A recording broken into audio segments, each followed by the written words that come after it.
warahmatullahi wabarakatuh, guys. So today I'm here with my friend Arvaz. MashaAllah. Shaykh al Hadith Arvaz of Reading. If you don't know about him, make sure you guys find out. Yeah, this is obviously the Dajjal's clock tower, and that's obviously Allah's house. As you can see, mashallah, beautiful. We prayed our Isha Salat, so Isha is over, and now just chilling out in the masjid, relaxing. Plus I've got my SIM card now, so I can do live streams. And I don't know how good the quality is, the live streams, but this is basically outside.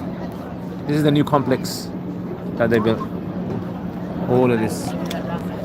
And if you want to do Umrah, you basically have to go. So you see over there, behind there, that guy is there. That guy's blocking our view. Behind there, there's gate number 79. That's where you go for Umrah. And obviously, if you're men, you have to have ihram clothes on. Women, they don't really do much checks. And then you just go straight there. If I could show you now, I'll show you, but I'll have to put my ihram clothes on for you guys and make it ours in Umrah. So that's basically where you go from.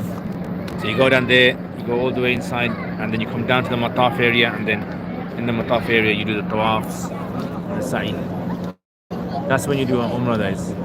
And this, so Umrah, the whole of the Umrah, the Tawafs and the Sa'i will take you about 2 hours to do, maybe more, if you don't stop or anything. So I would definitely suggest try to do it when you got a bit of energy as well. If you're tired, then do not go for it. Otherwise, you're just going to be exhausted. Legs are going to be killing you.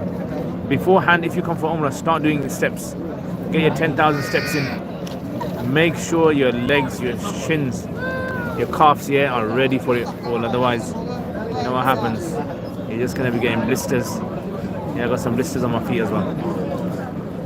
So that's basically where you go. It's gate 79, called the gate King Fahad gate. You go from there, and then it's just basically going straight all the way down around the Kaaba 7 times. You got to start from where the Hajar Aswad is, which is the green light. 7 times go around that, and then after that you do Sa'i. Inshallah, I'm gonna try to show you guys that as well. As you can see over there, the clock tower. That's a clock tower there. That's like one of the biggest hotels, got like something like 10,000 rooms or something. I don't know. Now over here, yeah, you can see over there, that area there.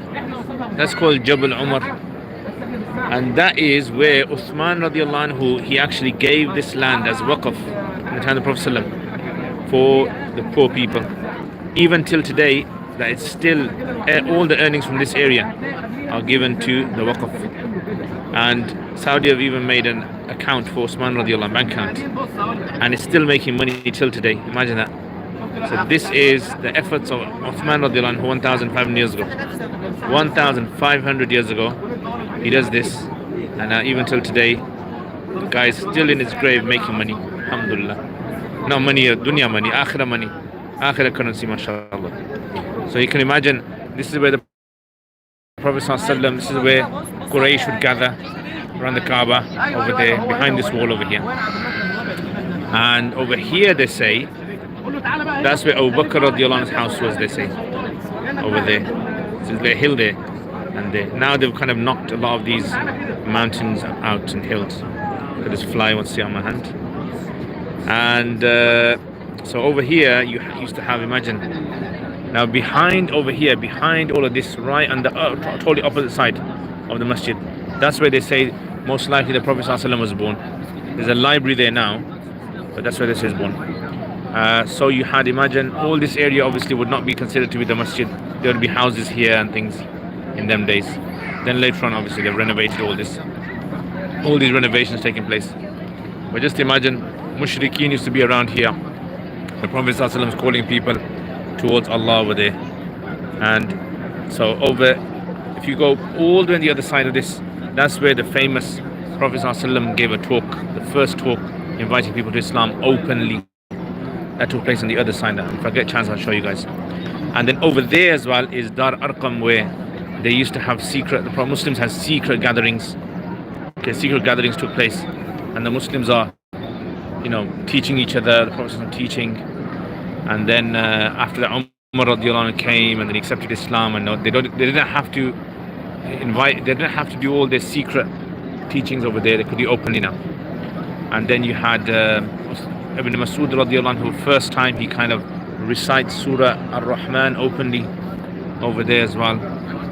So this is why this is a very historic place. This is, a lot of the things are obviously demolished from those days. But you can imagine now, all around this area, Makkah, Masjid, this is Masjid, and there was no towers, nothing. There was no building that was higher than the Kaaba. Imagine that, as in at ground level. No building, right? So now, obviously, they've built all this because you can see the number of people here. Lots and lots and lots of people, and families and kids and all of these, mashallah.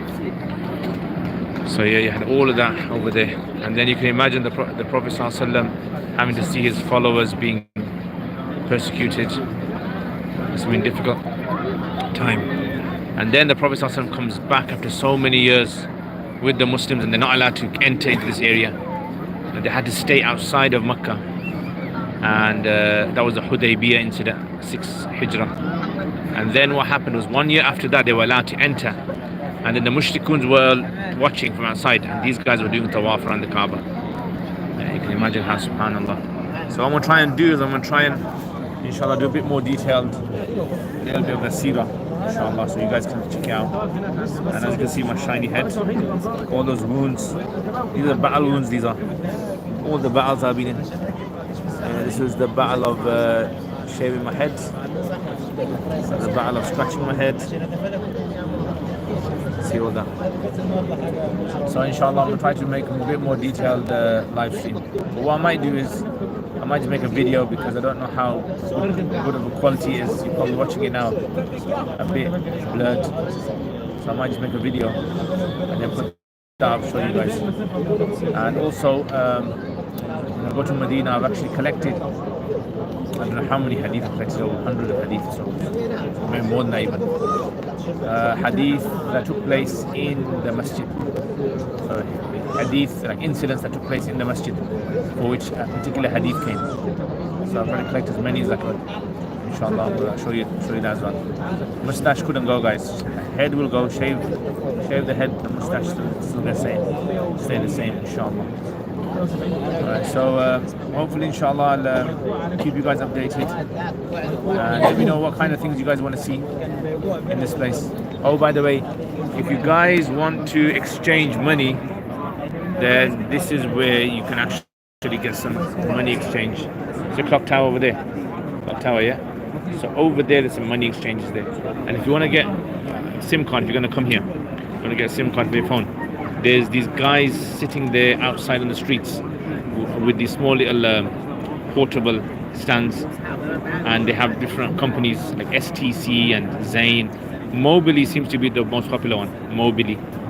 And you just have to give them about 60 riyals, and they take your fingerprint and your visa details, and then they'll give you straight away. You put in your phone, it works straight away. And then money exchange as well over there. You go inside this big place where the tower is, and they have all these money exchanges there. Alright guys, so let me know inshallah what you guys want to see, and I'll try to do what I can. Assalamu alaikum.